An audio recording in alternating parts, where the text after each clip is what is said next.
Felipe Montes.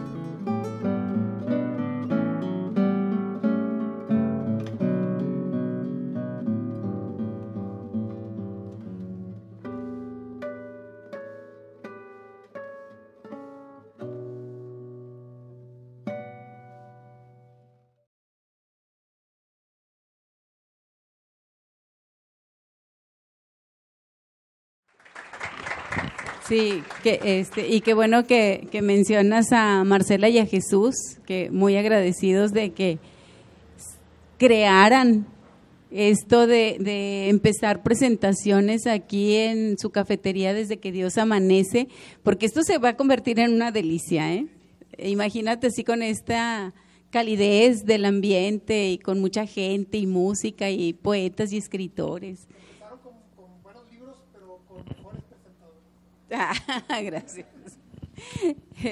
Entonces, te digo que en un principio o los primeros capítulos se ve claramente esa transferencia del reino animal al ser humano, cuando se aparean ahí donde sea, cuando ya no es una pareja y es otra, y es un comportamiento que siempre se había manejado más, estaba más visto en el reino animal que en los seres humanos. Luego nos empiezas a hablar del niño Fidencio, que tanta tradición en todas partes tiene, ¿no? Pero más aquí. Entonces, yo empiezo a leer y digo, qué interesante, porque cuando yo era niña, pues yo escuchaba hablar del niño Fidencio, nunca entendí quién era o qué hacía, pero yo escuchaba que hablaban de él. Entonces, empiezo a adentrarme en los capítulos y de verdad que era difícil soltar la novela, y a veces decía yo, hijos, casi es la 1 y en la mañana tengo que ir a trabajar, tengo que irme a las 7 de la mañana al trabajo, entonces pues bueno, ya la soltaba, ¿no? Y ya al siguiente día pues continuaba. De verdad que tiene esta virtud de atraparte y a veces de regresarte para ratificar y para entender. Ya después decía yo, a ver, ¿y estos personajes qué relación tienen con Luz Teresa y Tadeo? Y luego decía, bueno, pero si estos fueran el centro de la novela, también sería interesante. Y le fui dando giros a las historias y entonces me resultó más entretenido, más interesante, más instructivo y sobre todo de gran aprendizaje. En algunos momentos yo tomé talleres con Felipe Montes porque pretendía aprender a escribir narrativa. Algún día a lo mejor sale. Pero por lo pronto esta novela me va dando pues un panorama muy amplio y más al haber tratado de analizar un poco cómo había funcionado la creación de esta novela. Sí, me dio a mí como posible narradora, me dio mucho aprendizaje. Pero luego aparte nos va trayendo tanto de la historia, tanto del plano geográfico de nuestra tierra, que les decía ahorita, lo puedes ver. Yo siempre he vivido en Montemorelos, entonces, pues cuando hablaba de naranjas me emocionaba. Me emocionaba, y luego Linares, y así cuando va hablando de cada municipio, es tan fácil trasladarte que esa es una de las misiones cuando escribes novela, poder hacer que el lector navegue junto con la historia, que se sienta parte de la historia, que se vea dentro de esa historia y en ese plano geográfico que nos explica. Y Felipe realmente lo logra y de una manera sencilla, natural. Y yo ya veía así como, está con un ángel, está con una ángela. Y yo ya hasta me emocionaba de esa pareja entre una mujer y un ángel, o entre un peón y una ángela, no sé, cosas así que nos va explicando la novela, que de verdad me sigue la emoción de haberla leído. Y Felipe, la Hacienda de la Soledad, ¿realmente existe como tal o solo la Hacienda de la Soledad es Monterrey, es Suazua, es Linares, es Doctor Arroyo, que allá pues todavía vemos todo esto que tú nos cuentas de las haciendas, de los ejidos, que supuestamente desapareció el ejido, pero no sé dónde desapareció, porque sigue habiendo ejidos o tierras ejidales y a lo mejor ya no con la presencia del presidente ejidal o algo así, pero siguen existiendo y seguimos viendo, como decía Felipe, a esas personas pues que siguen vestidas igual y que siguen echando tortillas a mano y que siguen matando una gallina retorciéndole el pescuezo y que sigue todo eso que sucedía a principios del siglo XIX. Entonces, sí hay una línea, pero se diluye y no te deja ver un brinco, te deja sentir que todo ha sido fluido y que te puedes regresar y volver. Entonces, es muy interesante cómo se logra este zigzag que haces tú en el tiempo, porque de pronto dices, a ver, está en los 70s, está en el 1920, está en el 2000, ¿en qué tiempo está? A fin de cuentas sí, hay una continuidad y muchas cosas permanecen, pero ¿cómo logras esto tan complejo y que ahí lo percibo de una manera tan sencilla, tan natural, tan coloquial en la manera en que platicamos también? ¿Cómo lo logras? Muchas gracias. Creo que la palabra clave es libertad. Es decir, cuando yo lo escribía de esa manera, no estaba pensando, bueno, y de hecho sigo sin pensarlo, que estoy brincando en el tiempo, sino que todo eso está coexistiendo en un mismo tiempo.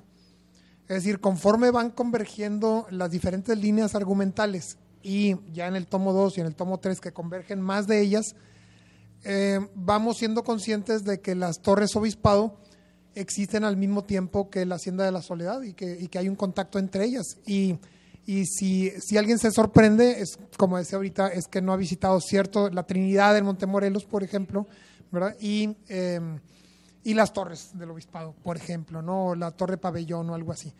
Entonces, todo ello es simultáneo. Y si no lo fuera, Irma, nosotros podemos hacer que sea simultáneo. No se trata de una novela ucrónica en la cual estoy cambiando el futuro. Algo tiene, claro, de ucronía. Es decir, esas novelas que nos dicen si hubiera sido de tal otra manera la historia, entonces habríamos terminado de tal modo. Bueno, algo tiene de eso. Y sí, alguien dijo que algo tiene de postapocalíptica y algo tiene, bueno, sobre todo de mágico realista. Y hay algunos sismos así aprovechados dentro de toda mi obra y mucho dentro de esta en especial. Pero la libertad es aquello que nos hace, que nos da el permiso de hacer lo que nos da la gana en un territorio que ya establecimos. Si tú y yo establecimos como territorio nuestro el de la lengua española o castellana y le agregamos 2 o 3 condiciones cada quien de acuerdo con el gusto que como autora tú tengas o yo tenga, pues ya el campo de juego queda bien determinado. Son tantos metros para allá, tantos para acá, hay que meter esta pelota de aquel lado o las metáforas van a ser así, van a quedar erradicadas este tipo de palabras, ¿no? Y de ahí en adelante todo es diversión. Todo es, bueno, ahora sí, ya sé que si quiero, que no quiero, y tiene mucho que ver con esa vocación también, no solo la vocación literaria, sino la vocación de, ¿y qué rayos quiero sacar yo de la literatura? ¿Por qué quiero literatura y qué quiero que sientan otros con lo que yo escribo? Bueno, ya que te vas conociendo, como cuando cocinas o como cuando caminas por la ciudad o cuando diriges un negocio, todo esto se va manejando cada vez con más confianza, más y más confianza. Y una confianza que nunca termina por cuajar porque siempre hay que leer más el diccionario y todo, o el periódico o a otros autores, a otras poetas. Y la libertad se da entonces en un ámbito muy controlado por ti o muy divertido, y que también te puedes dormir y seguir navegando y sabes que no te vas a perder porque donde estés es tu libertad también. Entonces, bueno, ya ves que hemos estado involucrados en talleres literarios y todo esto, y algo muy importante y que pasa con un porcentaje más o menos pequeño de quienes participan en talleres, y esto creo que puede servir para cualquier ámbito en que ustedes se desempeñen, creo que en cine especialmente, Marian, bueno, hay varias personas aquí que están incursionando en locuras nuevas, y es alguien que dice, muy preocupado, ¿verdad? Llega al taller y dice, bueno, es que yo quiero aprenderme las reglas para hacer un buen cuento, o quiero saber cuáles son las reglas para hacer una buena novela, un buen poema, cómo se hace. Yo creo que te preguntan mucho también eso, ¿no?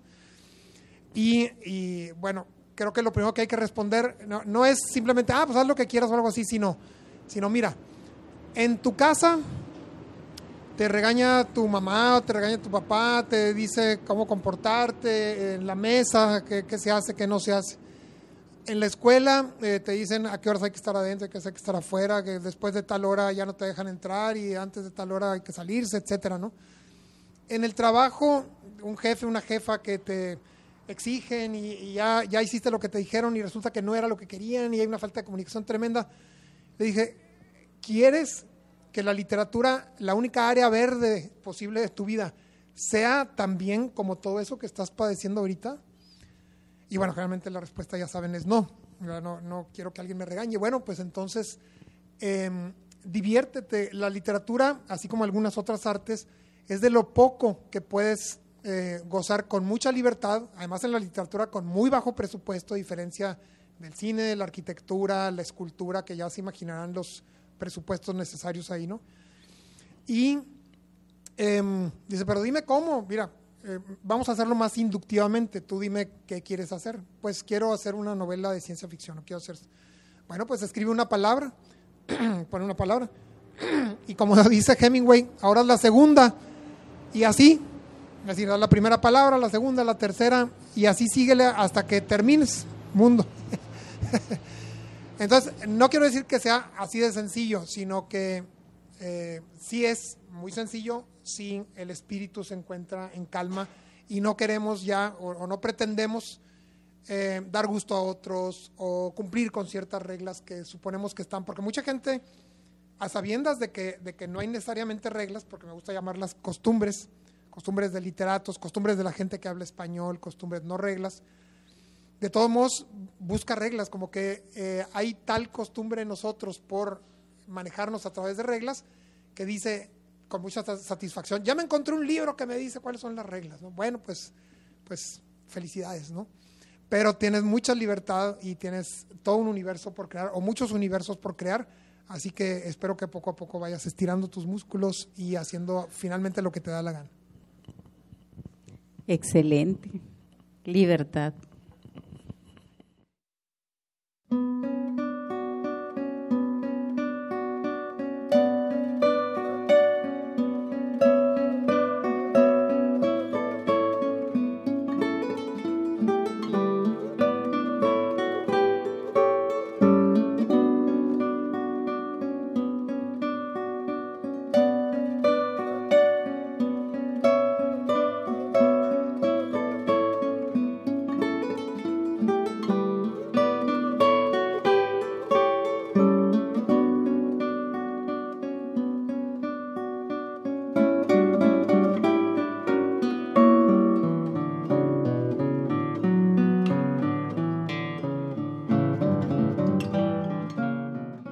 La Hacienda de la Soledad, una experiencia fantástica y fuerte para amantes del realismo mágico, está en Amazon.